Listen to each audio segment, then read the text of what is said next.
Hello, happy Friday. Welcome. Thank you for joining us on this edition of News 2. I'm Sandra Gumansing. In our top story, agribusiness is a highly demanded career in the global market. The human population needs continuous food sources, as we know, and farmers utilizing modern technology is at the forefront in business. To assist local farmers in the territory, the Virgin Islands Department of Agriculture, they installed new irrigation systems which will assist in the nourishment of crops. The groundbreaking project was unveiled today. News 2's Stephanie Brown reports. The Virgin Islands Department of Agriculture, in collaboration with the VI Agriculture Advisory Group, completed the installation of 5,000 feet of irrigation pipe to distribute water to 30 farmers. This is one of 3 projects that are going to occur over the next couple of months, over the next couple of years. We're starting here on St. Croix, then ultimately we'll move to St. Thomas in 2 locations in the Dorothea area and in the Estate Bordeaux area, and then we'll move to St. John as well. On the Agriculture Department's community garden in Lower Love, St. Croix, farmers now have a steady and constant flow of water available to assist in growing their crops. Water is fundamental to the development of agriculture, and without it, we won't be able to go anywhere. The purchasing of pipes distributing water to the farmers was funded by a $43,000 grant from the United States Department of Agriculture's Natural Resources Conservation Service. Rudy O'Reilly was pleased with the completed project. It's a great honor and pleasure to see it completed so that we can get some water to the farmers on the west side of the community garden and ultimately provide that service to all the farmers in the VI. A diesel pump is being used to push a constant flow of water to 2 of the water tanks on the grounds, and 1 tank was assembled by the Agriculture Department staff members. We did something that engineered from the mainland said that we couldn't do. And me and this man get done come in one piece with help of other employees from the department, but we did it. The Lieutenant Governor expressed that he was impressed by the initiative and stated that staff members should receive bonuses for their hard work. For News 2, I'm Stephanie Shalana Brown. Carlos Robles, who's the commissioner of the Department of Agriculture, attested that the installation of irrigation pipes would also be installed in both St. Thomas and St. John. Be sure to count on News 2 to keep you updated. Well, here's another update and an update on the status of the April 8th elections, which was held to fill the open 15th seat in the 32nd legislature. Janelle K. Saru petitioned for a writ of mandamus in the VI Supreme Court, as we reported earlier this week. Saru requested that the court order the St. Thomas, St. John Board of Elections, specifically Arturo Watlington, Ivy Moses, Alicia Wells, Lydia Hendricks, and 3 other board members. Reese Hodge, the Chief Justice, and Judge Maria Cabret, the Associate Judge, as well as Ive Arlington, another Associate Judge of the Supreme Court, sided with Saru's petition against the Board of Elections because, as they put it, no provision of the Virgin Islands Code or any other applicable authority grants the Board of Elections the power to unilaterally refuse to certify the results of a duly called election because it believes that the election was unnecessary or that the certification may result in confusion. However, the court denied the petition without prejudice under the grounds that Saru failed to establish all mandatory prerequisites to obtain a writ of mandamus from the VI Superior Court. Senator Alicia Chuckley Hansen publicly stated that she wanted the Bureau of Corrections to provide answers about a confirmed death of a Virgin Islands inmate housed at an off-island facility. She also called for an explanation of the inmate's death. Rick Mulgrave of the Virgin Islands Bureau of Corrections provided News 2 with further information about the inmate's death. Here's more. I welcome the senator to go to these facilities and take a view for herself, and she can draw her own conclusion at that time. But our people are not being abused. He was a 61-year-old inmate that was in the Saguaro facility in Arizona. He had some health issues before going to Arizona, and he passed away from a heart attack and some renal failure. We are making arrangements to bring him home so that they can have their funeral services, and that's the responsibility of the Bureau of Corrections, and we will handle our responsibility. On Thursday, July 6th, Vanessa Jackson, a 27-year-old U.S. Customs agent, was arrested for assault, first DV. No bail was set as per the DV statute. Jackson was transported to the Golden Grove Detention Center pending her divisive rights hearing on June 23, 2017 at approximately 9:34 p.m. 911 call emergency center received a call in reference to the shooting. Here's more from the VIPD. On June 23, 2017 at approximately 9:43 p.m., 911 Emergency Call Center received a call in reference to a shooting at the Good Hope Villas Apartments in Frederickstad. Upon officers' arrival to the scene, they discovered a black on the landing of the two-story apartment with what appeared to be a gunshot wound to his back. Investigators' preliminary investigation revealed that there was a domestic altercation where the girlfriend stated that she was being abused and assaulted by her boyfriend and subsequently shooting him. The victim sustained a gunshot wound to the upper back and was transported to the Wang and Flui Hospital for treatment and has recently been airlifted for medical treatment.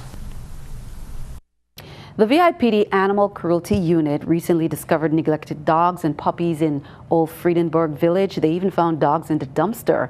Now, the animal cruelty investigator, Danielle Rodriguez, gives an update on neglected dogs around the island, and they're also reminding residents about the importance of spaying and neutering pets. Here's more. Many residents in the Friedenborg neighborhood shared some concerns. They say there are far too many dogs roaming the area. June 27th, yesterday morning, I got a call from 911 regarding a dog that was inside this this dumpster here in Candido, Guadalupe housing community. Upon arrival, I saw a dog inside the dumpster.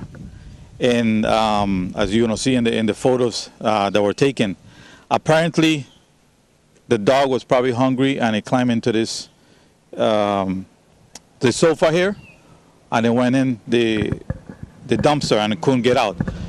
Anyway, I got the dog out and fed her food and water, and I realized that the dog looked like it had recently had puppies. And I put her in a lead, and she led me to the west of Candido, Guadalupe, on a shortcut that led me to the old Friesenberg project, where we will see eventually a lot of dogs, stray dogs in that area. So other puppies around here. There's more dogs back there. Officer Rodriguez spoke with nearby residents who say they sometimes feed the dogs, but it only leads them to return or stay and then having puppies. And an individual that lives here pointed out to these are some of the dogs that were found here, and there's these puppies here. There's another dog under the red truck there. Officer Rodriguez reminds everyone of the numbers to call for assistance.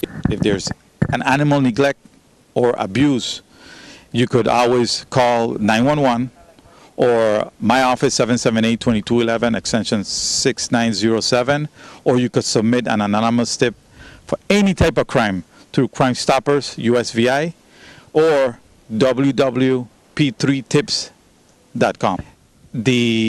If you are a responsible owner, spay or neuter your dog or your cat. We're just talking about a small portion of St. Croix and a small portion of old Friedensburg Village. I'm pretty sure if we go to other areas in the community, we will find many dogs in this same condition. At this time, there's no way I could charge anybody with neglect, because they're actually feeding the dogs scraps.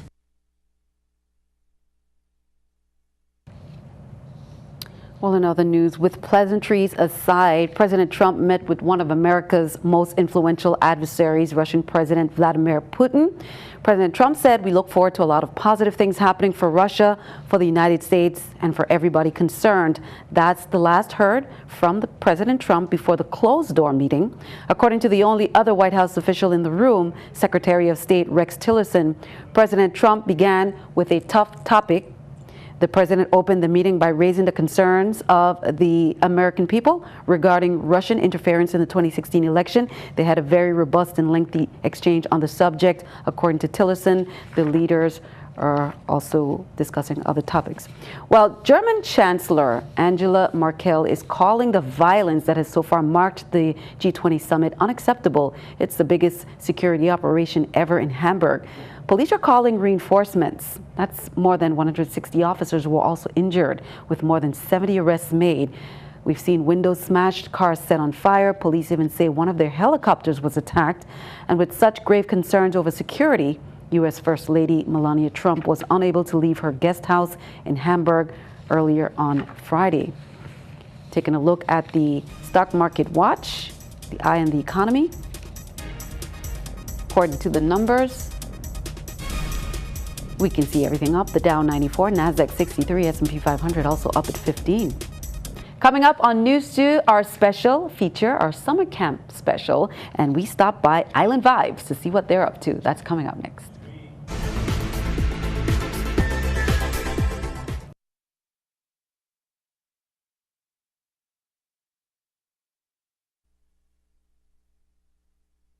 I am royalty, no more excuses, that's the way it should be. And on my worst day, I breathe, I love, I learn, I dream, yeah. Some beautiful words there from Kay Victoria. We'll hear a little bit from her later on the show as we talk about Fashionista that's taking place this weekend.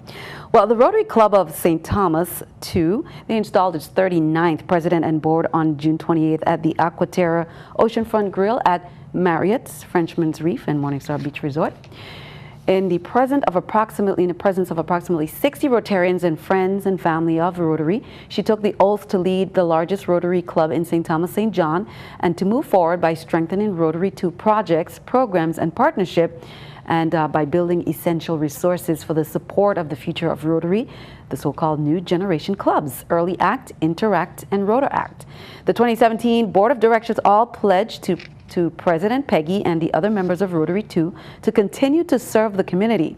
The 16 members are Kirk Callwood, who is the president-elect, Albert Richardson, vice president, Perina Feldman, secretary, Welby Warner, treasurer, Ken Hobson, immediate past president, Alfonso Laborde Jr., sergeant at arms, Lorraine Baugh, Horace Callwood, Shanice Charlemagne, Conrad Francois, Marie Herman, Cassandra Mallory, Laverne Raxter, Ludens Romney, Edward Thomas, and Sinclair Wilkinson.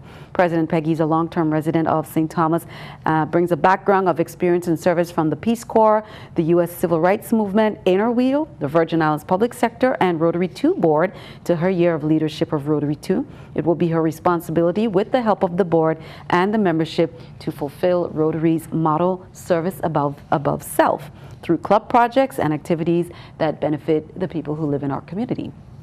Well, dedication and purpose power, USVI Public Computer Centers and Virgin Islands Next Generation, which is VINGN, President and CEO Mark McGibbon, the Public Computing Center Manager Anita Davis, and Public Relations Manager Pamela Finley. They toured each one of the 33 public computer centers in the USVI from Monday through Friday, June 26th to the 28th. The main purpose of the visits was to offer thanks and appreciation for the many services provided by the organizations that host the centers. VINGN was primarily funded by grants from the Department of Commerce through the Broadband Technology Opportunity Program, with a charter to provide wholesale broadband middle mile service to providers and to promote local economic growth, innovation, and global competitiveness. Many of the site managers and volunteers were genuinely touched by the gesture of receiving a service award certificate.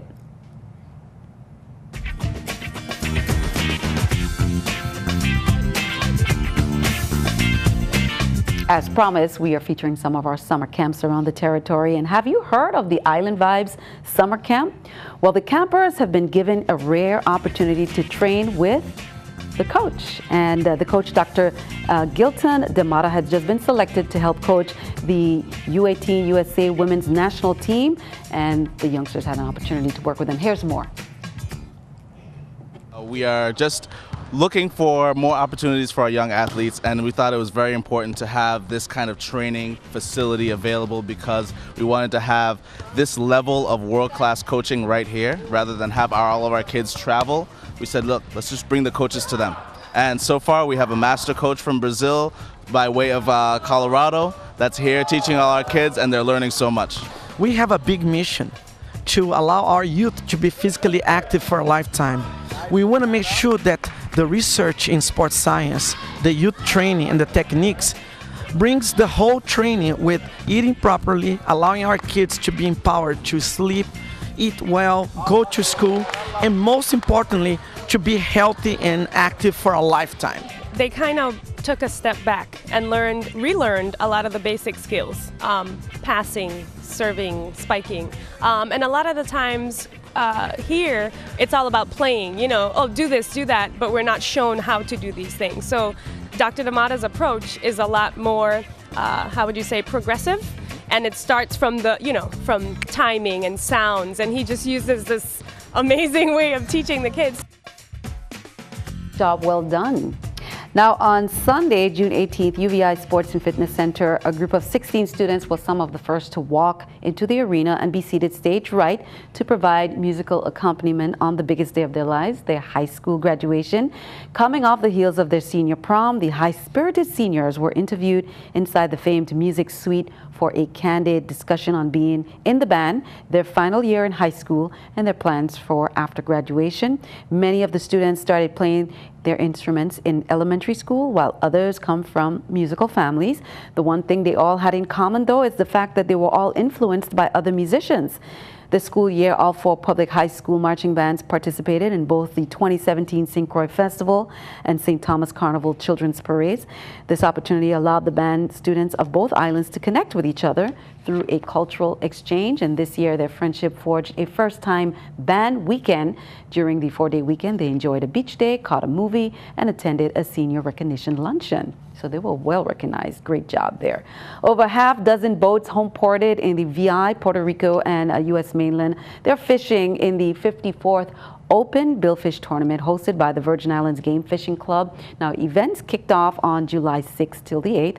Anglers in this longest annually held angling contest in the VI will set their sights on reeling in the most blue marlin, white marlin, and sailfish to win cash prizes and carved hook trophies by marine artist David Worth. The hot new prize this year is a chance to pocket $25,000 cash by catching and releasing the 15 blue marlin during the 3-day tournament. Last year, the team aboard Never Say Never, a 58-foot Merit, earned top boat with the release of 6 blue marlin in 3 days. 14-year-old angler Zach Merck of Florida released all the Florida-based team's blues to earn the prestigious Give Him Line Award for top angler. The competition this year will certainly be formidable. Back this year, too, is Jim Lambert's new Reel Tight, now an 86-foot Merit. The Florida-based Reel Tight team have also earned top boat and top angler trophies in this tournament in the past. So we'll keep you updated on that. Well, it's mango season, and a lot of people are preparing. What better way to celebrate than at Mango Melee at the St. George Village Botanical Gardens on St. Croix. Sunday, July 9th, from noon to 6, will be a festive day in honor of mangoes.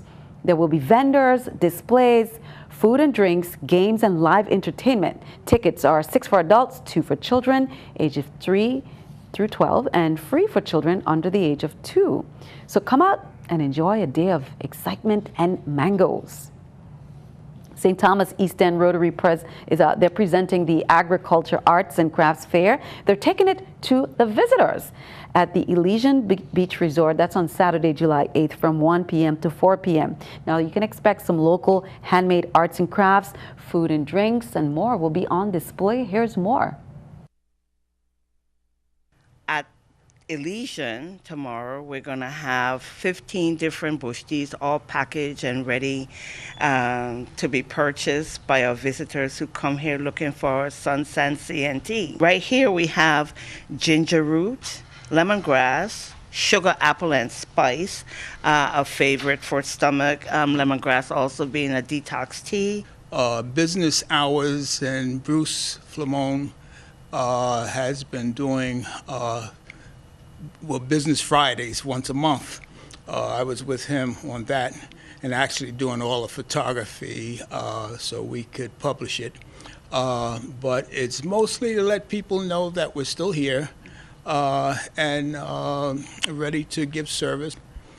These are dyes supplementary prints, and they're 24 by 36 in size. Coquito, an old-fashioned pong seasoning, guava berry, mango liqueur, passion fruit, and guava, and local honey liqueur, and also some peppermint candies, and my tamarind and gooseberry. So be sure don't miss out. Well, have a passion for fashion. Well, Fashionista is where you need to be. Fashion, hair, music, and culture can all be expected. It will be very entertaining with Kay Victoria, and young model and CEO of her own company, Egypt. Special featured guest there, Dr. Reba Renee Perry, CEO and founder of Diva Dynasty magazine and Queen D of the East Coast Radio. And that's just to name a few. Here's more of what you can expect. I'm an anti-bullying activist, and I go around to the different schools and tell kids what they should be doing if they see someone being bullied or if they're being bullied, and Chubby Line feeds off of that because it helps kids who are being bullied. So like if you look good, then you feel good.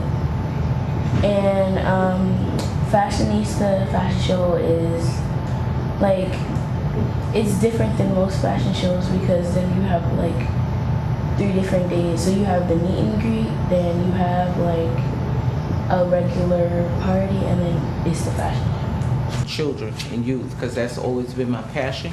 And Egypt started a global youth of making strides, which is in 6 states and even in the continent of Africa. And where our goal here is to get the legislators, such as the senators and the governor, involved to teach children how to start their own business. Sunday, we'll be speaking at the Virgin Islands University of the Virgin Islands, and we'll be speaking to young entrepreneurs on how to start their business and how Egypt started her business 2 years ago. What we're doing is promoting arts and culture to a global audience as well, because there'll be some, we'll be going live on Facebook, and there'll be some live streaming. So people will be tuning in from away. And it's the launch of the lucky number 7, and today is 7717, so I'm feeling lucky. So if you want to feel lucky with me, come on out. I mean, the music is just good vibing, quality sounds, and the other artists with me are awesome, that are performing with me are awesome. Mike Love, Jugga Rock, Payback, and King Lion. And that's kicking off Fashionista 2017, which is tomorrow night and Sunday night. I'll also be performing.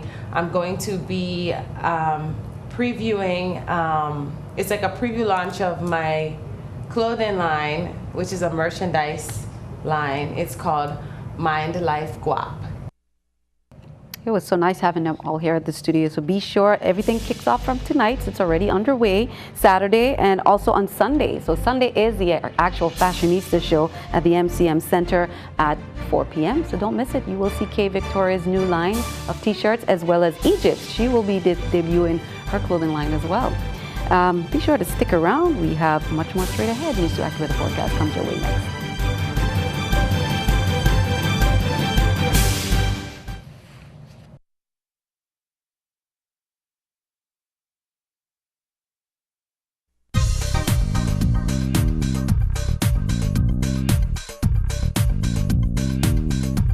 A beautiful day here today. We do have some wet weather heading in our direction, though. Taking a look at our radar and satellite, here we are.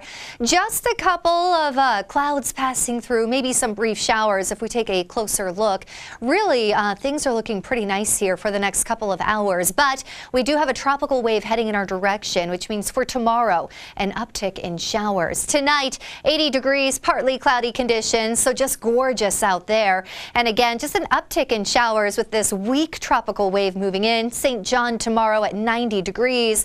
St. Thomas 90 degrees as well. And just a bit cooler in St. Croix, 89 degrees. And any of us could really see just a few showers passing through. The Atlantic marine forecast isn't bad. 3 to 5 feet for the waves. Winds out of the east from 10 to 15 knots. And we don't have any advisories to tell you about. Same story, or similar story, I should say, for the Caribbean. The waves are just a bit bigger, 4 to 6 feet here. Winds are the same, though, out out of the east from 10 to 15 knots. And we don't have any advisories to tell you about. So if you're boating or swimming, enjoy yourself. Just make sure you are being careful. So here we are Friday on our 5-day. This is where we see a shower or two because of that weak tropical system moving in, that tropical wave. Temperatures at 90 degrees. Saturday and Sunday, we dry out, mainly sunny days. A couple of clouds passing through. We could see just a trade wind shower or two passing through here on our weekend. And then Monday and Tuesday, we could see an uptick in showers again. There's a tropical depression. It's going to be moving to the north of us.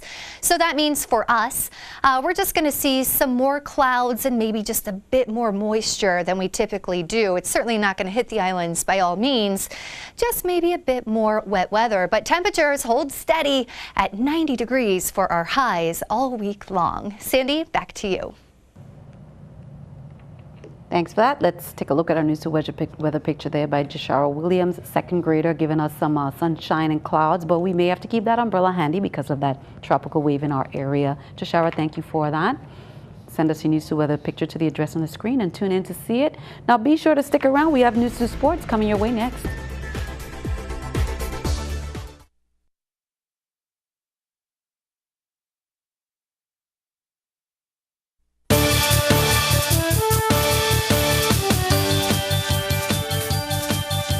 I'm Gary Anthony, and this is News 2 Sports.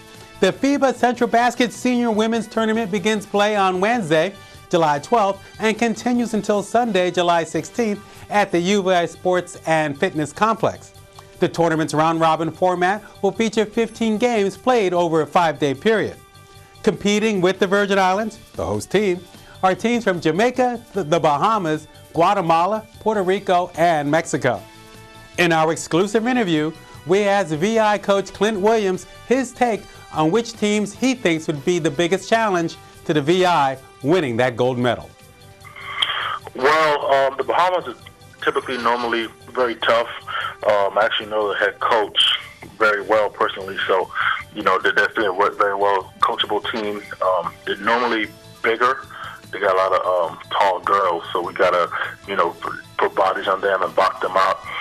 Puerto Rico, in the past, they're typically good. They typically have a lot of veterans on their team, but I saw the roster that they have for this tournament, and it's a lot of new faces for them, so I'll be interested to see how they look. But they typically have a lot of great shooters, so we can't let them get out from the three-point line. And Jamaica is always a powerhouse as well. So yeah, definitely, like I said, a lot of great talent in this tournament. Can't wait for it to start, and we'll do our homework as coaches and have our girls prepared, ready to go. Day one matchups are as follows: Mexico versus the Bahamas at 3, Puerto Rico versus Jamaica at 5:15, and Guatemala versus the VI at 7:30. Sticking with hoops, my favorite team, the New York Knicks, have signed free agent Tim Hardaway Jr. to an offer sheet for 4 years and $71 million.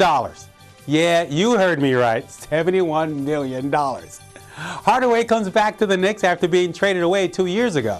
He had his best season this year with the Atlanta Hawks, averaging 14.5 points per game in 30 starts.